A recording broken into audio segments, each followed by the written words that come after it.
오늘 사순 12째 주일을 맞이해서 우리가 나그네다라고 하는 사실을 일깨워주는 찬송가 두 곡을 예배 찬송으로 함께 우리가 불렀습니다.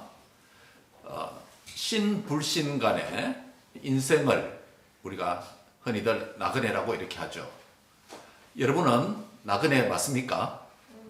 예. 나그네가 무엇이라고 생각하십니까? 나그네 삶이 어떤 삶을 일컬어서 나그네 삶이라고 부를까요? 우리에게 갖고 있는 여러 가지 이 나그네에 대한 정의, 그리고 나그네에 대한 이미지, 나그네상이 있을 수 있습니다. 어떤 나그네들이 우리 사람들의 입에 이렇게 오르내릴까요? 저는 동서양의 사회 문화와 문학에 등장하는 5종류의 나그네상을 먼저 오늘 본문을 상고하기 전에 서론으로 말씀드리려고 합니다. 인생에 대한 아무런 목적 없이 배고픔과 궁핍 가운데서 하루하루를 연명하면서 살아가는 나그네가 있습니다. 우리가 차를 타고 가다 보면 스트리트에 있는 홈리스들이 많이 있죠. 이런 나그네를 홈리스형 나그네다라고 부를 수 있습니다.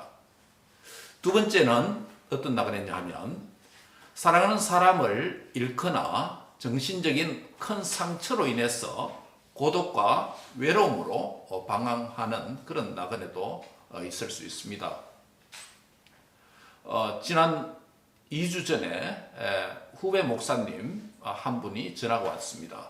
울면서 전화를 왔는데 그 사랑하는 남매를 키운다고 상당히 수고를 하고 그렇게 참 고생을 많이 했는데 두 청년 남매가 정신적으로 충격을 받아서 정신적인 질환을 앓고 그 정신과 진료를 받는다고 그렇게 연락이 왔습니다. 목사님 기도해 주세요라고 울면서 그렇게 부탁을 했습니다. 우리가 이민 와서 부모님들이 자녀 교육과 자녀들의 앞길을 위해서 얼마나 이민 1세대가 부모님들이 수고하고 헌신을 많이 합니까? 그래서 자녀들이 참 잘 되기를 바라는 그런 마음, 이민 1세들의 부모님들이 동일한 마음이죠. 그렇게 열심히 살아왔는데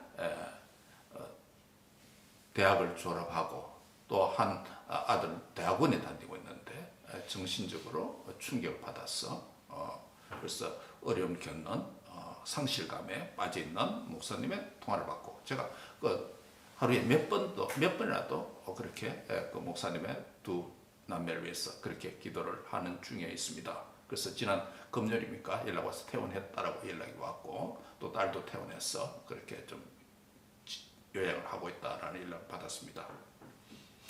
이런 나그네를 바로 상실형 나그네라고 부르는데 정신적인 큰 상처로 고독과 외로움을 겪는 방황하는 나그네입니다.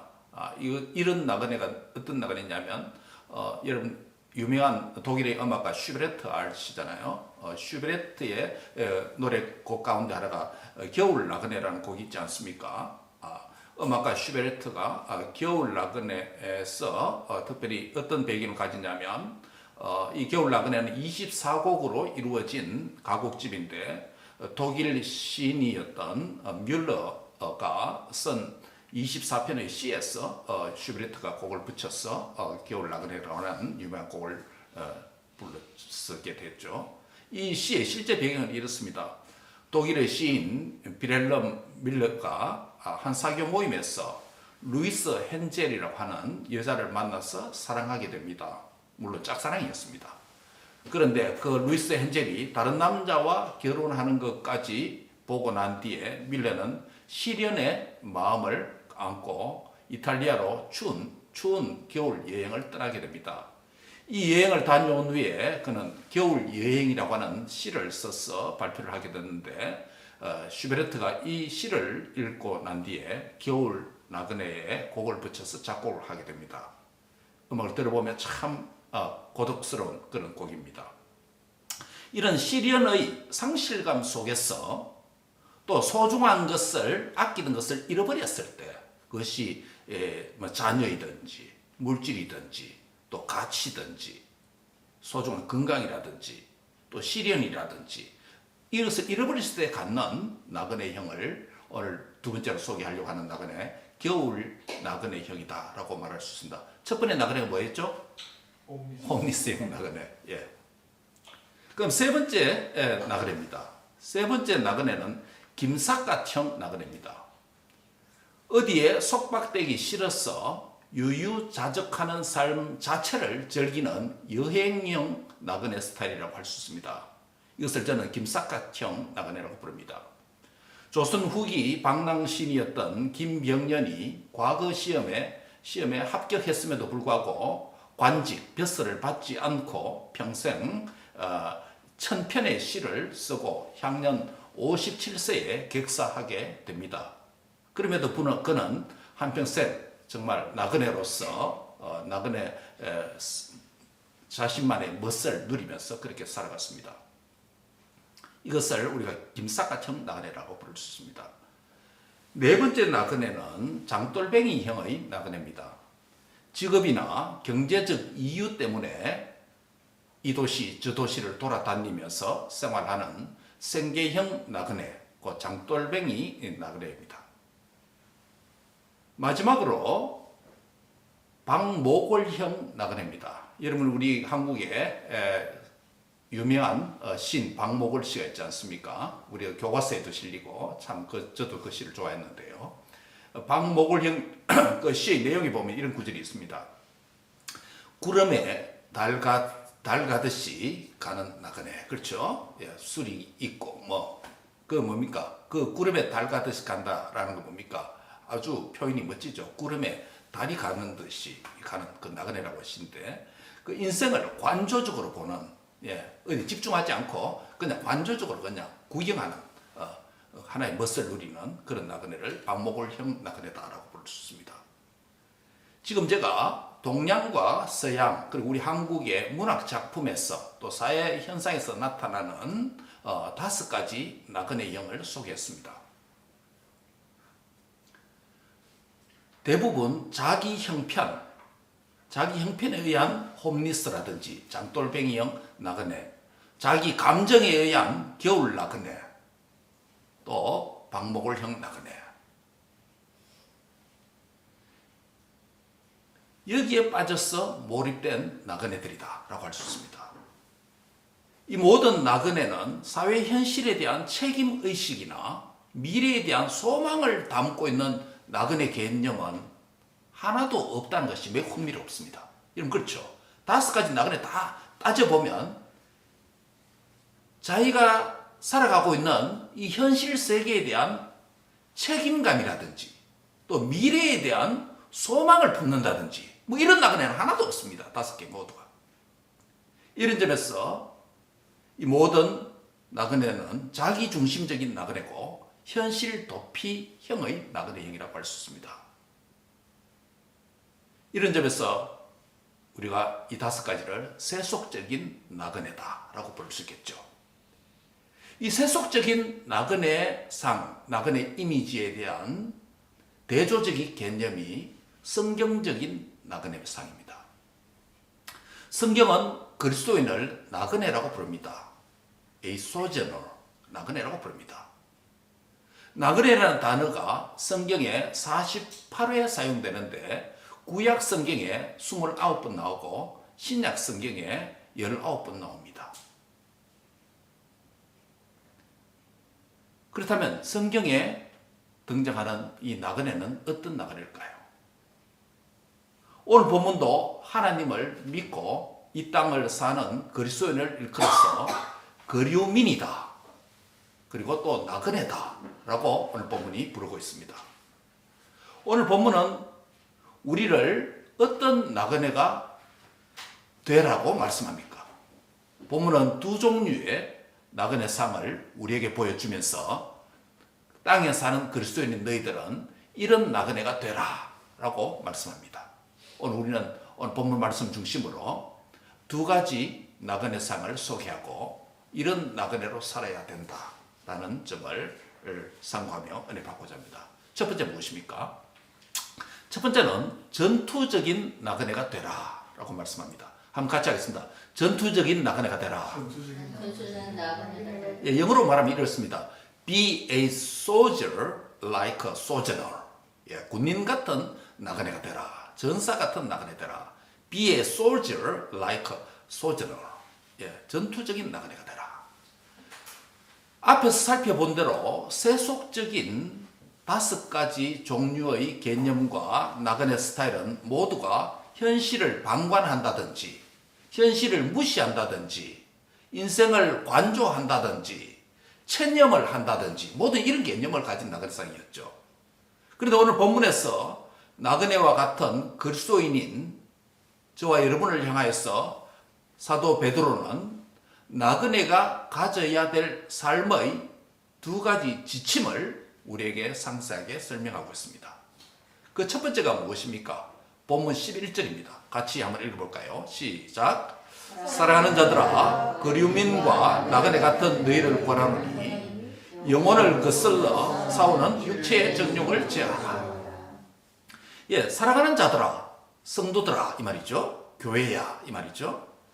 너희들은, 구원받은 성도들은 그리움인과 나그네다라고 먼저 정의를 내립니다. 그렇죠? 예, 그러면서 어떤 나그네가 되라, 어떤 그리움인이 되라라고 말합니까? 영혼을 거슬러 싸우는 육체의 정욕을 제어하는 나그네가 되라라고 보면 그렇게 말합니다. 그래서 이 말씀에 근거해서 전투적인 나그네가 되라라고 말하는 것입니다. 일반적으로 여기서 그리움인이라고 하는 것은 어떤 의미냐면 어떤 특정 지역이나 장소에 잠시 거주하는 자를 일컬어서 그리움인이다라고 부릅니다. 그리고 두 번째 등장하는 단어인 나그네라고 하는 단어는 어떤 지역이나 장소에 찾아온 방문자를 나그네라고 부릅니다. 그리움인과 나그네는 둘 다 한 지역에서 한시적으로 단기간 머무는 자를 가리키는 표현입니다.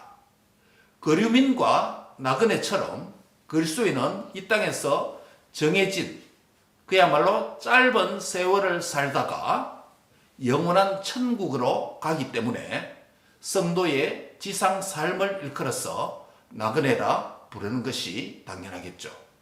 즉 성도는 이 땅에서 나그네처럼 그리고 그리움인처럼 일시적으로 하나님께서 정해준 기간 동안에 경계를 정해준 지역 안에서 맡겨주신 일정한 일을 하다가 때가 되매 하나님의 부름을 받아 소천을 하게 됩니다. 그래서 영원한 영주처인 천국으로 들어가게 됩니다. 믿습니까? 예, 이 사실을 기억하면서 고백한 나그네와 관련된 두 찬송을 우리 예배 찬송으로 부른 이유가 거기에 있습니다. 세속적 나그네 개념들과 달리 오늘 본문에서 나그네가 취해야 될 라이프 스타일은 영혼을 거슬러 육체의 정욕을 제어하는 삶을 사는 것이다. 이것이 성경적 나그네가 첫 번째 취해야 될 라이프 스타일이다 라고 말합니다. 세속적 나그네는 대부분 자기 감정, 자기 형평, 책임 회피, 관조적인 삶 또는 자기 순응, 자기 순종적인 나그네입니다.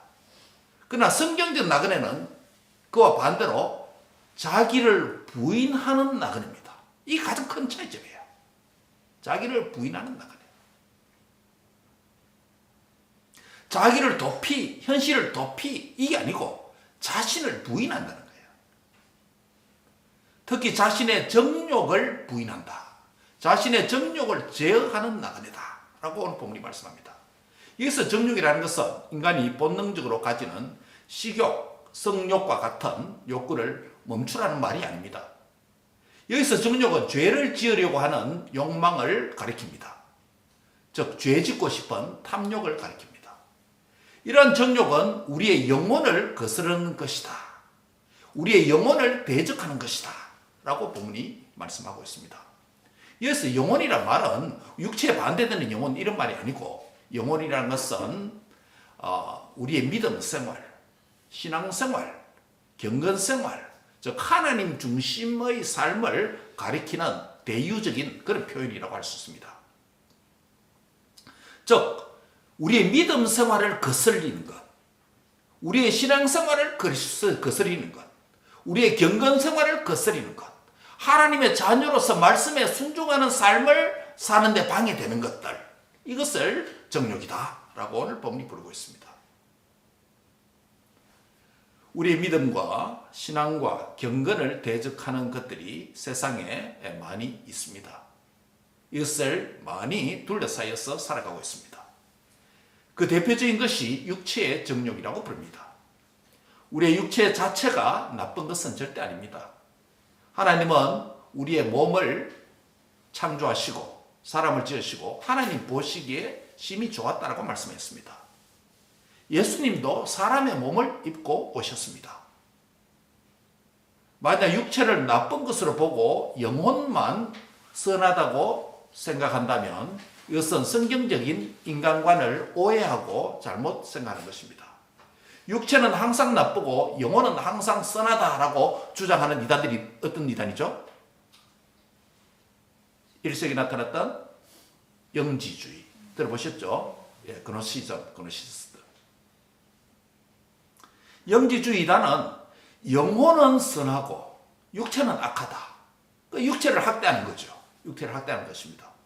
그래서 영혼만의 선하다고 생각, 육체는 악하다고 생각하기 때문에 육체를 학대하고 고행을 하고 그렇게 하죠. 수도운동, 건강한 수도 운동들이 있습니다만, 중세시대 때 건강한 수도 운동, 경운 운동이 있습니다만 또 부정적인 것도 많이 있습니다. 육체를 학대하고 이런 거. 뭐 극단적이죠. 우리가 옛날에 우리 한국 사회 가난 시절 남편들이 도박에 빠져서 술과 도박에 빠졌을 때 이제 내가 화투 끊는다 했는데 화투 안 끊어지니까 마지막에 뭘 끊는다 합니까? 손가락을 손목 이렇게 극단적으로 하는 거죠. 그런 것과 같은 겁니다. 예. 육체 자체가 악한 건 아니죠.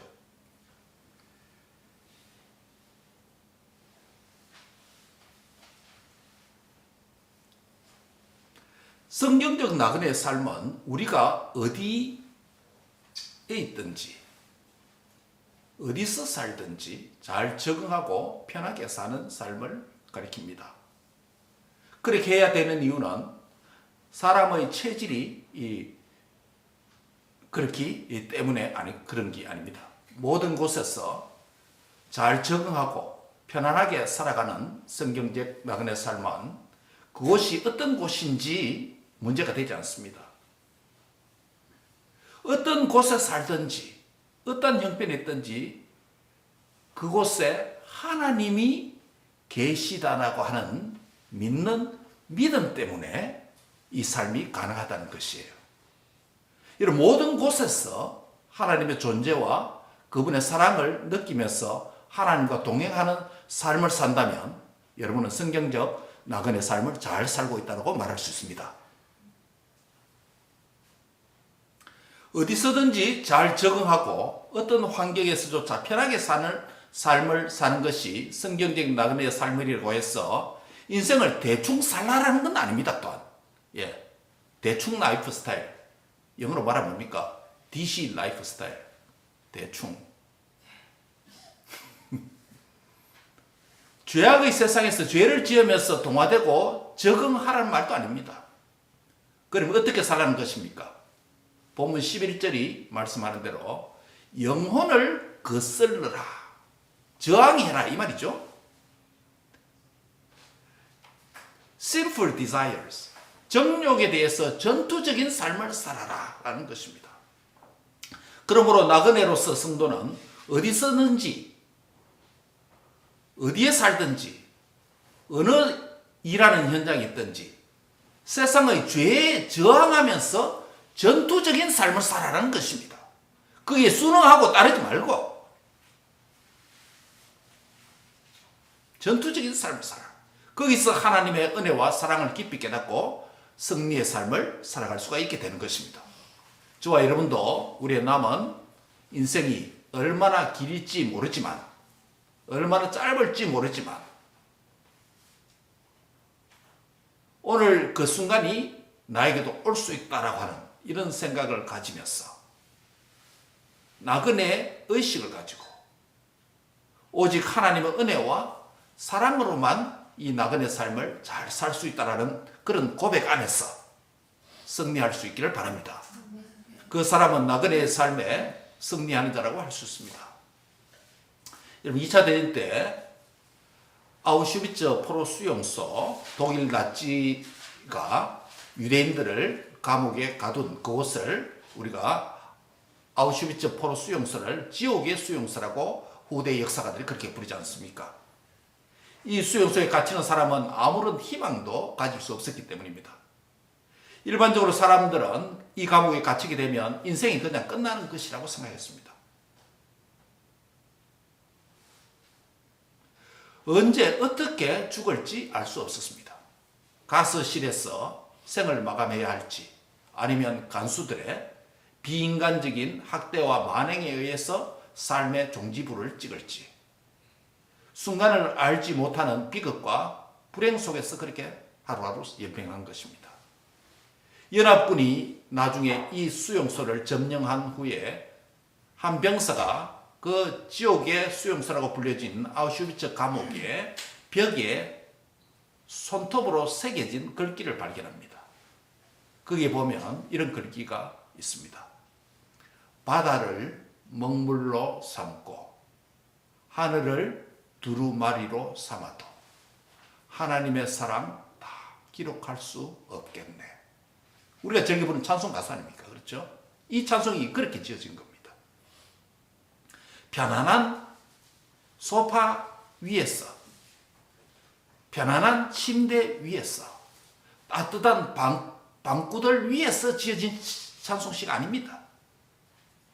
바다를 먹물로 삼고 하늘을 두루마리로 삼아도 그 큰 하나님의 사랑을 다 기록할 수 없겠네요. 우리의 영혼을 거슬러 싸우는 전투적인 삶은 환경적인 요소도 있을 수 있겠지만 오히려 믿음 생활을 대적하는 환경에 대해서 전투적인 나그네 삶 자체를 포기하고 죄 앞에 굴복하고 무릎 꿇는 것을 경계하고 이겨야 되는 줄 믿습니다. 신앙생활, 말씀생활, 기도생활, 예배생활을 방해하는 모든 것들이 우리의 영혼을, 우리의 믿음을, 우리의 경건을, 우리의 하나님의 자녀됨의 삶을 거슬러는 대적들이라는 것입니다. 영혼을 거슬러는 모든 것들에 대해서 싸워서 승리하는, 이기는 성도가 되시기를 바랍니다. 하나님께서 주신 모든 삶의 공간 안에서, 심지어 시련과 고통의 상황에서조차, 아우슈비츠 같은 지옥의 상황에서조차, 그곳에서도 하나님이 함께 계시고 함께 하시며, 바다를 먹물로 삼고 하늘을 두루마리로 삼아도 거기에 그 큰 하나님의 사랑을 다 기록할 수 없다고 하는, 아버지 고맙습니다, 아버지 감사합니다, 이런 고백이 나올 줄 믿습니다.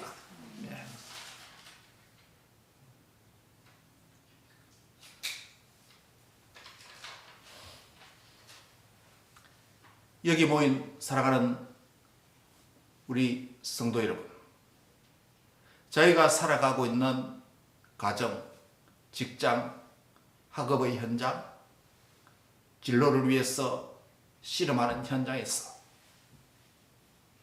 여러분의 영혼, 여러분의 믿음, 여러분의 신앙생활 거슬러는 방해하는 모든 것들과 싸워서 이기고 승리하는 은혜가 있기를 바랍니다. 그리고 자기가 있는 곳에서 바다를 먹물로 삼아서 하늘을 두루마리로 삼아서 거기에 하나님의 사랑을 일일이 다 적는다 해도 적을 수 없는 그 하나님의 깊고 크고 좋으신 그 넓은 사랑을 깨달았어. 하나님을 이전보다 더 사랑하는 남은 여생 하나님 사랑에 지극한 나그네들이 되시기를 축복합니다. 그리스도인의 정체성은 나그네 스피리추얼 소전입니다. 나그네의 삶이 무엇이라고 오늘 본문이 말씀했습니까? 우리의 영혼과 신앙을 거슬러는 모든 것들, 곧 육체의 정욕과 싸워서 승리하는 삶이라고 정의합니다. 즉 전투적인 나그네입니다. A soldier-like sojourner, 군인 같은 나그네입니다. 전사 같은 나그네입니다. 홈리스 같은 나그네 아닙니다. 박모골씨 같은 나그네 아닙니다. 겨울 나그네도 아닙니다. 슈베르트의 겨울 나그네도 아닙니다. 이런 나그네 정체성은 일시적인 육체의 정욕에 얽매이지 않고 영혼과 하나님의 나라를 대적하는 육체의 정욕과 싸우는 이기는 나그네입니다. 죄와 사망과 사탄의 권세, 우리를 죄짓게 하고 믿음 생활을 후퇴하게 만들고 연약하게 만드는 온갖 유혹과 게으름과 나태와 안일함과 싸워서 승리하는 하늘나라 영주권을 가진 지상 나그네들이 다 되시기를 주의 이름으로 축복합니다. 아멘. 두 번째 나그네입니다. 오늘 본문은 우리에게 어떤 나그네가 되라고 말씀합니까? 희생적인 나그네가 되라라고 말씀합니다. 한번 같이 하겠습니다. 희생적인 나그네가 되라. 희생적인 나그네가 되라. 예, 희생적인 나그네 되라. 첫 번째 나그네가 뭐라고 그랬죠? 예, 전투적인 나그네 되라. Be a soldier like a sojourner. 두 번째 나그네 뭡니까? 희생적인 나그네 되라. Be a sacrificial sojourner. 예, sacrificial sojourner가 되라. 희생적인 나그네 되라 라고 말합니다. 앞서 말씀드린 전투적인 나그네가 되는 것은 육체적인 정욕을 제어하는 삶이기 때문에 세상과 구별된 거룩한 나그네의 삶이라고 할 수 있겠죠. 여기서 또 다른 나그네 삶으로서 희생적인 나그네라는 말은 세상 사람들과의 관계 속에서 나그네가 되라는 의미입니다. 여기서 세상 사람에서 떠나서 내 혼자 구름에 달가듯이 저 심산유곡에 들어가서 방황하는 그런 나그네가 아니라 세상 사람들 속에서 나그네 되라는 겁니다. 그게 어떤 것일까요? 세상을 믿지 않는 사람들 가운데서 나그네 됨을 보여주는 삶이라고 오늘 본문이 말합니다. 그것이 구체적으로 무엇입니까? 12절에 있습니다. 12절 같이 한번 읽을까요? 시작. 너희가 이방인 중에서 행실을 선하게 가져 너희를 악행한다라고 비방하는 자들로 하여금 너희 선한 일을 보고 오시는 날에 하나님께 영광을 돌리게 하려 함이라. 11절에서는 우리의 나그네 정체성, 나그네됨을 자각하는 삶이 되어야 된다라고 그렇게 말을 했습니다. 그래서 특별히 전투적인 나그네더라, 죄에 저항하고 이기고 승리하는 나그네더라라고 말했는데 12절에서는 그 나그네 정체성에 합당한 삶으로서 특별히 선한 행실을 강조하고 있습니다. 성도가 거류민과 나그네와 같이 살아가는 삶의 공간과 시간은 하나님을 모르는 이방인들이 살아가고 있는 곳입니다.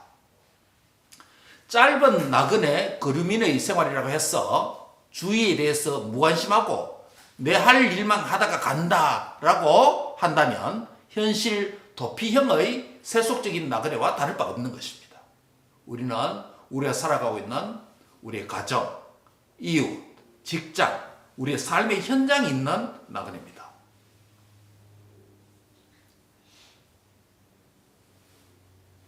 불신자들이 사는 세계에서 그들에게 우리 그리스도인의 존재가 어떻게 이해되고 있다라고 오늘 본문이 말씀합니까? 세상의 이방인들의 정체성을 본문이 뭐라고 말씀하죠? 그리스도인은 어떤 자다? 악행하는 자다. 악을 행하는 자로 세상 사람들이 그렇게 이해한다는 겁니다. 우리가 우리 자아관이 아니고 우리 자아상이 아니고 세상 사람들이 눈으로 볼 때 그리스도인들이 교회 다니는 사람들 볼 때 악행하는 자다라고 말합니다. 우리 관점에서는 도무지 이해할 수 없죠. 예. 물론 세상 사람들 가운데 도덕적 사람들이 있습니다. 좀 선하게 사는 사람들이 있습니다. 교회와 그리스도인에 대해서 긍정적인 평가하는 자들도 있습니다. 그러나 본질적으로 하나님을 믿지 않는 세상 사람들은, 불신자들은 하나님께 속한 자가 아니고 어디에 속했다? 세상과 마귀에 속해 있기 때문에 본질적으로, 근본적으로 교회와 성도들을 대적하고 의식적으로나 무의식적으로나 적극적으로나 소극적으로나 그리스도인들을 싫어합니다. 궁극적으로 세상은 성도를 악행한다라고 그렇게 비방한다라고 말하는 자입니다. 성도가 아무리 이 땅에서 말씀대로 똑바로 산다 할지라도 세상은 정의롭게 올바르게 제대로 평가 안 해줍니다. 근본적으로 세상은 하나님 나라와 그의 백성을 대적하는 존재들이기 때문입니다.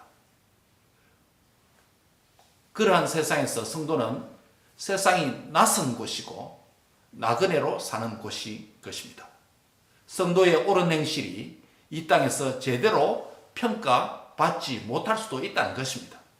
이런 우리가 아무리 우리 이웃들에게, 불신 이웃들에게 잘해주고 또 섬기고 또 최선을 다한다 할지라도 항상 긍정적인 평가만은 기대하지 마시기 바랍니다. 예, 그러다가 마음 상합니다. 그렇죠? 성도의 이 땅에서 섬김과 수고와 이웃 섬김의 삶, 선행에 대한 정의로운 판단과 평가를 받을 날이 옵니다. 그날이 뭐라고 오늘 본문에서 말하고 있습니까? 예, 누가 오십니까? 예, 예수님께서, 주께서 오시는 날이 있다라고 말씀합니다. 이날의 성도의 옳은 행실을 우리 주님께서 오시면 제대로 선악간에 판결해 주실 것입니다. 성도의 절제의 삶에 대해서, 의를 위해 애매하게 고난을 받은 것에 대해서, 나 중심의 삶보다도 다른 사람을 위해서 살아간 삶에 대해서 세상 사람들이 다 몰라준다 할지라도 오른손이 하는 일을 왼손이 모르게 은밀하게 한 일까지 그날에 우리 주님이 오시는 날에는 우리 주님께서 바르게 정확하게 판단해 주실 줄 믿습니다. 여기에 우리의 위로와 소망이 있습니다. 그래서 마지막 날에 성도를 대적한 세상 사람들은 성도들의 옳은 행실을 인정함으로 하나님께 영광을 궁극적으로 마지막 날에는 돌리게 됐죠. 이것이 우리가 선을 행하되 무엇하지 말아야 될 이유입니까? 예, 선을 행하되 낙심치 말라. 피곤치 아니하면 때가 되매 이루리라. 너희의 선으로 악을 뭐하라? 이기고 승리한 자가 되어야 된다는 것입니다. 오늘도 여전히 우리는 이 땅에서 믿지 않는 친구들과 함께 삽니다. 믿지 않는 클래스메이트와 함께 생활합니다. 믿지 않는 컬리그들과 직장 동료들과 함께 살아가고 있습니다. 믿지 않는 펠로들이 많이 있습니다. 사회적인 상하 관계를 떠나서 많습니다. 이웃을 향한 하나님의 계명을 순종하는 삶을 오늘 본문은 뭐라고 부르냐면 이웃을 향한 하나님의 계명에 순종하는 삶을 뭐라고, 무슨 행실? 선한 행실, 선행이라고 부릅니다. 도덕적 선이 아니라 이웃을 향한 하나님의 말씀에 순종하는 삶입니다. 세상에서 여러분의 선한 행실을 행함으로 세상에서 빛과 소금이 되시기를 바랍니다. 그리할 때 이웃들은 우리의 선한 행실을 통해서 간접적으로라도 하나님을 보게 됩니다. 결과적으로 그것이 하나님께 영광이 된다는 것입니다. 불신 이웃과 사람들과 살아갈 때 그런 삶을 살 수 있는 비결 중에 하나가 있는데 무엇인지 아십니까? 그것은 다름이 아니라 우리 자신이 좀 더 희생하고 포기하는 것입니다. 자기를 부인하는 삶입니다. 이런 삶을 세상 속에서 사는 나그네를 저는 희생적인 나그네다, a sacrificial sojourner라고 부르는 것입니다. 희생적인 나그네로서 우리의 것을 다 주장하지 말고 때로는 포기하더라도 예수님께서 방문하시는 날에는 그들은 제대로 알게 될 것입니다. 이러한 나그네 삶은 이 땅에서 억울한 일을 당할 수도 있습니다. 손해를 볼 수도 있습니다. 이러한 나그네로 살기를 원한다면 이 땅에서 100%다 해결될 것이라고 기대도 하지 말아야 됩니다. 최선을 다한 후에조차도 일정 부분은 남겨놓고 하나님께 그냥 맡기시기 바랍니다. 이 땅에서 다 평가받는다 생각하지 마시고, 그래서 좀 억울할 수도 있습니다. 서운할 수도 있습니다. 불공정하다고 여길 수도 있습니다. 정의롭지 못하는 사회에 산다고 할 수 있습니다. 그러나 저와 여러분은 희생적인 나그네로서 우리의 삶의 현장과 처소에서 다른 사람과의 관계 속에서 어느 한 부분은 자신을 부인하는 희생적인 나그네가 될 때 주께서 그날에 우리에게 갚아주실 뿐만 아니라 그날에 주님이 오시는 날에 방문하신 날에 그들도 제대로 이해하게 될 날이 온다는 것입니다. 그래서 이 땅에서 세상의 평가를 지나치게 의존할 필요도 없다는 것입니다. 이 땅에서 하나님 앞에서 신실한 나그네로서 사는 삶은 하나님께서 반드시 기억해 주신다는 것을 확신할 수 있기를 바랍니다. 확신하십니까? 네. 이 땅에서 육체의 정욕을 제어하는 전투적인 나그네로 사는 그 삶을 주께서 기억해 주십니다. 이 땅에서 희생적인 나그네로 사는 삶을 주께서 알아주십니다. 이 날이 바로 우리 주님께서 다시 뭐하는 날? 오시는 날이다 라고 말씀합니다.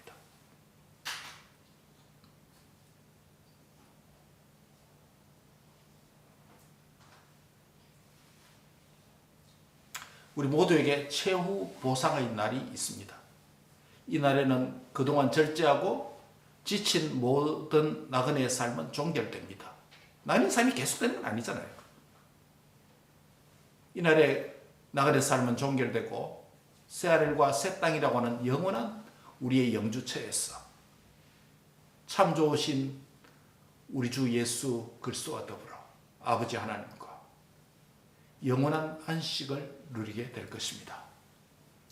이 땅에서 나그네로 살 때 이방인이라고 불려진 세상 사람들이 성도들을 향하여서 악행한다라고 비방했던 그 비방에 대해서 그날에는 영원한 정의로운 심판주 우리 주님께서 그들에게 영원한 비방과 판단을 정의롭게 선고해 주실 것입니다. 그날에 하나님의 정의가 공평히 실행될 것입니다. 이러한 주님의 방문의 날을 사모하며 소망하며 살았던 나그네들이 역사적으로 많이 있었습니다. 1세기의 그리스도인들은 사형장에서 야수의 먹이가 되기도 하고 돌멩이에 맞아 죽기도 하고 말 4마리에 사지가 묶여서 찢어 죽기도 할 뿐만 아니라 거꾸로 십자가에 달려 죽기도 했습니다. 칼에 목을 베어 죽기도 하고 얼음 속에 집어넣어 죽이기도 하고 그들은 순교의 행렬 속에서도 하나님을 향한 신앙과 사랑과 절제를 지켰습니다. 전투적인 나그네로 살았고 희생적인 나그네로 살았습니다. 이런 앞서간 구름같이 둘러싼 허다한 정인들이 그 나라에 입성하면 저와 여러분의 눈으로 생생하게 그 정인들을 목도할 수 있을 것입니다. 비록 그들은 집에서 쫓겨나고 신앙 때문에 굴 속에서 살기도 하고 고통과 박해를 기쁨으로 여기면서 환영하면서 이런 인사를 했죠. 무엇입니까? 마라나타. 주 예수여 어서 오시옵소서. 마라나타. 아까 아우슈비츠 감옥에서 손톱으로 새긴 글귀 기억하시죠? 바다를 먹물로 삼고 저 푸른 창공 저 넓은 하늘을 두루마리로 삼는다 할지라도 그 큰 하나님의 사랑을 다 기록할 수 없다. 이 찬송이 만들어진 인생의 현장이 지옥의 수용소에서 만들어진 것입니다. 그 고통과 박해 속에서도 마라나다라고 인사를 했다는 것입니다. 마라나다, 주 예수여 어서 오시옵소서. 옆 사람 한번 인사하겠습니다. 마라나다, 마라나다, 마라나다, 네, 마라나다, 주 예수여 오시옵소서. 그들은 이 희망 때문에 목숨까지도 아낌없이 드리며 최선을 다해 주를 향하여 순교했던 것입니다. 마라나다, 주님께서 다시 오십니다. 이 고백은 이 땅에서의 성도의 삶이 의미 있는 나그네 정체성을 가진 자로 인식하고 고백하는 삶입니다. 마라나다의 이 고백은 이 땅에서 주님 때문에, 신앙 때문에 얼마든지 손해와 희생도 감수할 수 있다고 하는 믿음과 소망의 고백입니다. 이 고백은 주님께서 오신 날에 모든 것을 정당하게 판단해 주시고 보상해 주실 것을 아는 위로를 기대하는 고백입니다. 그러므로 나그네의 삶은 땅만 바라보는 거나 땅에서 책임을 회피하는 삶도 아닙니다. 나그네는 땅에서 책임을 다하면서 전투적으로 살되 하늘에 소망을 두고 희생과 선한 행실로 하나님의 영광을 바라보고 살아야 하는 자가 성경적 나그네입니다.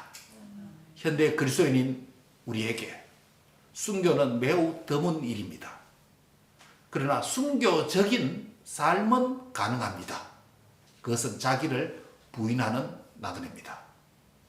어떻게 사는 것이 순교적 삶을 사는 것입니까? 앞서 말씀드린 대로 자기 희생과 포기의 삶입니다. 자기를 부인하는 삶입니다.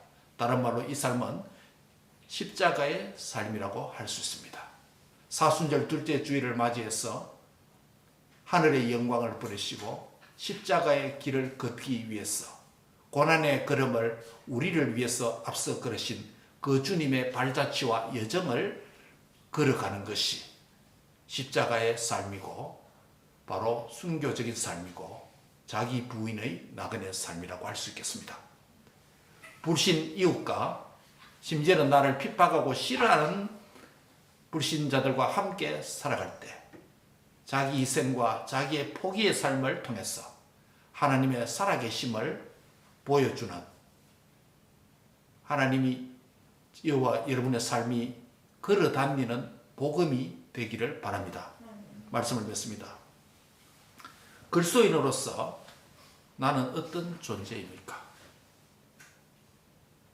그리스도인으로서 나는 어떻게 행하며 살아야 합니까? 그리스도인으로서 나의 남은 삶이 어떻게 살아야 됩니까? 이 질문은 입으로만 답하는 문제가 아닙니다. 이 질문은 우리가 진지하게 삶으로 표현해야 되는 질문입니다.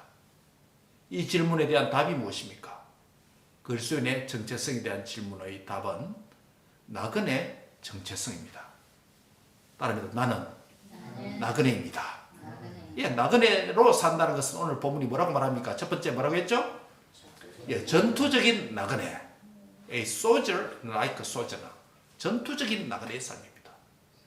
내 영혼, 믿음, 경건, 삶을 거슬리고 신앙과 경건을 방해하는 모든 종류의 탐욕과 싸워서 승리하는 나그네 정신으로 사는 삶입니다. 성경적 나그네 삶은 자신의 이익과 감정과 자기 형편에 몰입되어 사는 나그네, 구름에 달 가듯이 유유자적하며 한가롭게 할 일 없이 대충 사는 나그네가 아니죠. 성경적 나그네 정신은 믿음 생활에 방해되는 것들은 치열하게 싸워서 이기는 전투적인 삶입니다. 나그네로 사는 날 동안에 잘 싸워야 하고 잘 이겨야 되는 줄 믿습니다. 나그네로 산다는 것은 두 번째로 희생적인 나그네로 사는 삶입니다. 이 삶은 세상에서 사는 동안에 선한 행실로 빛과 소금이 되어서 하나님께 영광 돌리는 삶입니다. 나그네로 사는 동안에 이 땅에서 선행으로 하나님께 영광 돌리는 예배적 삶이 되시길 바랍니다. 이것이 성경적 나그네의 삶이라고 할 수 있습니다.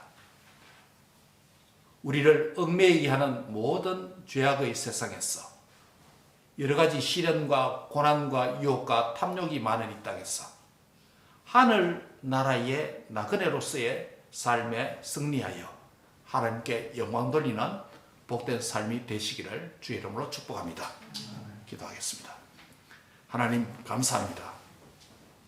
천년 만년 여기서 사는 것이 아니라 하나님이 보내셔서 믿게 하셔서 주 안에서 정한 기간 살다가 그 삶의 경계와 범위를 정해 놓으셔서 그 현장에서 맡기신 일을 하다가 우리 모두는 미국의 한날에 주님의 부르심 앞에 서게 될 나그네인 줄 믿습니다.